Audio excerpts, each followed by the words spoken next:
Today, the CDC announced to states across the nation that funding cuts are coming for childhood vaccine programs. KCBD News Channel 11 Sydney Lowther joins us now to explain how this could affect families locally. Sydney? Well, Karen and Abner, the recent debt ceiling deal pulled back about $27 billion of unspent federal funding that was allocated to fight COVID-19. The CDC says this led to these funding cuts. We've gone through a serious pandemic, and we don't want to go through that again. The Vaccines for Children program is a federally funded program that provides vaccines at no cost to children who might otherwise be unvaccinated because of inability to pay. The vaccines that we provide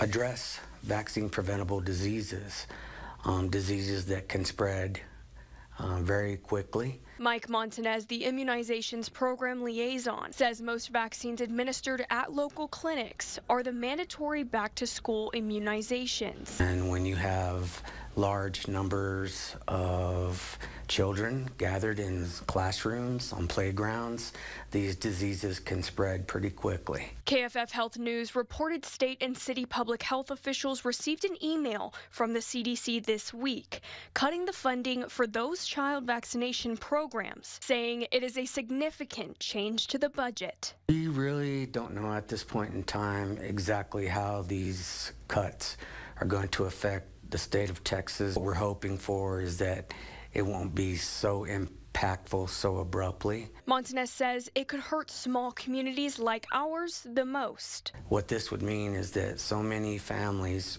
who have the desire to protect their children from these vaccine preventable diseases may not have the opportunity to do so. During debt deal negotiations, Congress and President Biden decided they had to slash budgets across the board. It's a shame, I think, that politics had to rear its ugly head in public health and in vaccines.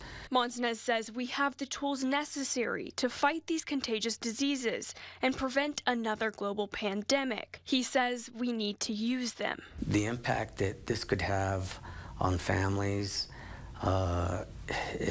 could be catastrophic. States have not yet learned exactly how much their budgets are being slashed, but Montanez says they should be finding out before the new school year. Karen and Abner. Thank you, Sydney. But don't forget, this does not affect the clinic tomorrow. If your child needs a back-to-school immunization, the city of Lubbock is hosting a free clinic tomorrow. It will provide all the vaccines required by the state before your child goes back to school in the fall from kindergarten to the 12th grade. The clinic will be at Monterey High School from 10 until 2. Any child 6 months or older is eligible, and you are asked to bring your child's most current shot record.